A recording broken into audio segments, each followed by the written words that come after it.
next is an album I've been listening to just quite a bit these past few months. This is an album I haven't really been able to get enough of. It's just so fucking good. It's the latest album from Infinexhuma called Unasan. Unasan is, for a self-released endeavor, is absolutely amazing.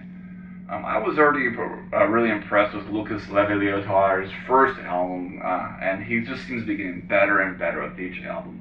And this one is just massive. I mean, just from the layout to the music contained within, it's just unbelievable. I mean, this is stuff that's like, should be on Cryo Chamber, should be on Cyclic Law, but it's being self-released, which I think is partly his own decision, but it absolutely deserves all the attention that releasing that label would otherwise get. And this is an album that's just immensely cinematic. I mean, this is actually better than a lot of the records I've heard on Cryo Chamber in the past few months or even years. This is just, it's that good. I mean, this is really, like, if you want a really great narrative dark ambient album, this is truly the album to listen to. And, I mean, it just feels like every little detail of this album is just so well thought out. And, I mean, you don't always get that with, like, every album you get, you know?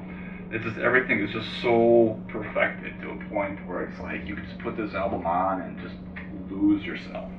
It's that great. And, I mean, the only thing I can really say about the album that can be sort of a challenge is that it's almost 2 hours long. And it's an album that you really do have to, you know, really focus in on. So it's a bit of a long journey, but if you just, you know, allow yourself that time and the opportunity to take the journey with Infinexhuma, you're really going to be well rewarded here. Once again, field recordings are a pretty big part of the Infinexhuma sound, and that's a big part of, you know, making this all the more cinematic and just making it very, very vivid and very just, you know, easily able to picture, you know, images in your brain as you listen to this record. You know, atmospheric and just these are amazing soundscapes. I mean, this is everything from, you know, I don't want to say typical dark ambient, but, you know, a traditional dark ambient sound to more droney atmospheres to, you know, like the cinematic sound you find on Cryo Chamber to even some really unexpected stuff, and there's even some, I guess, sort of somewhat harsher spots in this album too. But then there's also, of course, really melancholy piano bits and just really gorgeous melodies. I mean, the first album, I think, sort of had, I don't want to say, like, a more melodic or new age kind of sound, but sort of had that feel in some parts, whereas this album just really feels dark, like super dark in a lot of spots.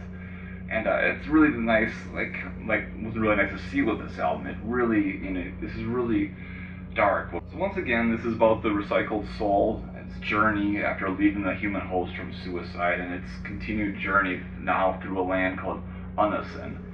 And Unasan seems to be a forbidden land, but Infinexhuma has to continue his journey to eventually be reunited with his host. If not, it is sort of, I guess, in like a state of limbo forever. I don't know.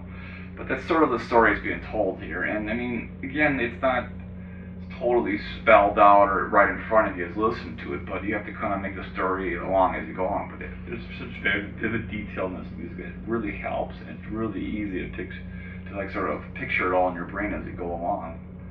I mean, everything about this album, just from, you know, the visuals and just all the music within is, I mean, like, you could almost, like, take parts of this album you could actually really, like, I don't know, maybe I just got a good imagination for stuff, but I could really just picture these scenes in my brain, especially the last song on the album where it's actually, like, basically like a preacher at a funeral kind of talking about the main character killing himself. Then it goes into this sort of really interesting, I don't know how to even put it in perspective, like sort of like, I don't want to say rockish kind of thing, but sort of like rock sounding, like it's just like, you can just totally picture this ending to like a sitcom, and like these images in your brain as like people mourning at a funeral, and then like this character sort of like moving on to another world, and it's really interesting. I don't know how to put it in perspective exactly, but it's really fucking unique. I've never seen anything like it in the dark ambient album before.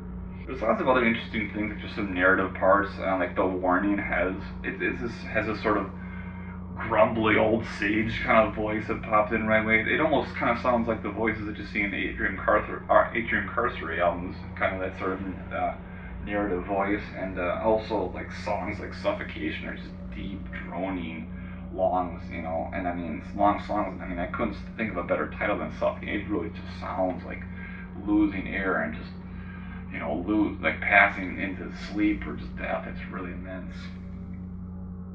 Freedom Window is also a really great song. It's just really depressing, beautiful piano melody at the beginning of it. Just really involved. I just love it. And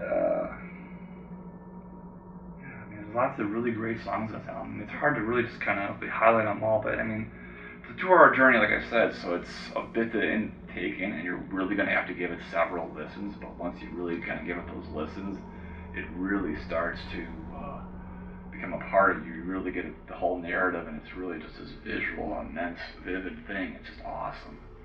And I mean, I've listened to this album under a number of conditions too. I mean, I've listened to it while relaxing, and I've listened to it while just doing stuff on the computer. I was actually listening to it this morning while ripping out old carpet in one of my bedrooms upstairs. So it's kind of interesting. Probably not what Lucas planned, but I just like listening to dark ambient music in every possible situation. Doing housework, why not? Yeah, once again, I mean, for a self-released album, this is amazing. I mean, self-released albums just aren't normally as good. I mean, this looks a lot better than lots of stuff you see on a lot of labels. So I'm sure Lucas, had to pay a pretty penny to make all this a reality, but definitely well worth it. This is a fantastic record, and I mean, it was also mastered by Frederick at Cyclic Law, and I mean, anyone knows him knows how to master stuff. It makes it sound brilliant. This album is just immense. Also, one of the songs features the Italian musician Narratore as a guest musician, and their song is really fantastic too. Well worth checking out. I've actually become pretty close friends with Alessio since the sound came out, and we're actually collaborating some stuff right now, so I'm kind of interested to see what comes out of that in the future, so stay tuned for that too. Anyway, just a really fantastic album. I couldn't recommend it enough. This album has gotten some good attention on his Bandcamp site, but definitely deserves more. This is probably one of the best dark ambient albums I've heard all year, and Cryo Chamber and Winterlight and Cyclic Law, they all released great albums, but honestly, I think this is better than a lot of those albums. And again, if you're into Cryo Chamber stuff, cinematic dark ambient, this album is one of the best I've heard in a really long time. And I'm not just saying that because I'm friends with Lucas, because we formed a friendship and we've collaborated on songs.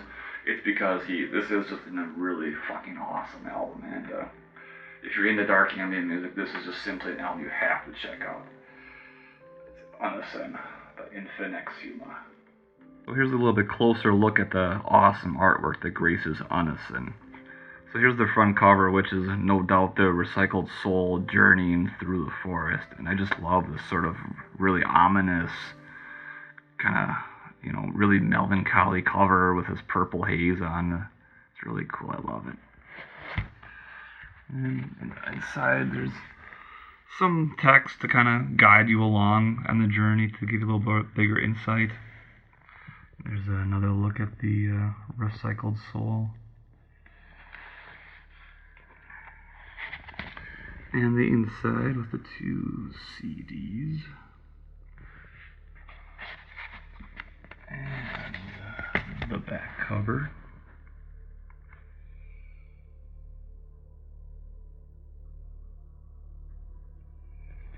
Also, there is a special edition version of this album which comes with artifacts from Unasan. And it comes in this little black pouch, and cool little stuff in here. You get this key. Oh, come on, focus. Oh, guess it's not gonna work out. Get a key. This is kind of cool. This is kind of plays on that sort of, really interesting kind of visual aesthetic that the Black Mara label from Russia has. There, we're focusing better now. Yeah, like they always that label always throws a bunch of really interesting little stuff in their packages to make it physical release a little more appealing, and Lucas definitely had that in mind when creating this album. Look at that key. It's still not focusing very well, but whatever, you get the there we go. Super cool, really cool stuff. And that version of the album, I believe, is available for like $20. So, like I said, just well worth picking up. This is a brilliant album. Really just so well thought out, and just everything's really great about it. I mean, one of the best you're gonna hear this year, and honestly one of the best I've heard in a really long time. So again, fantastic album from Lucas Levi Leotar and Infinexhuma.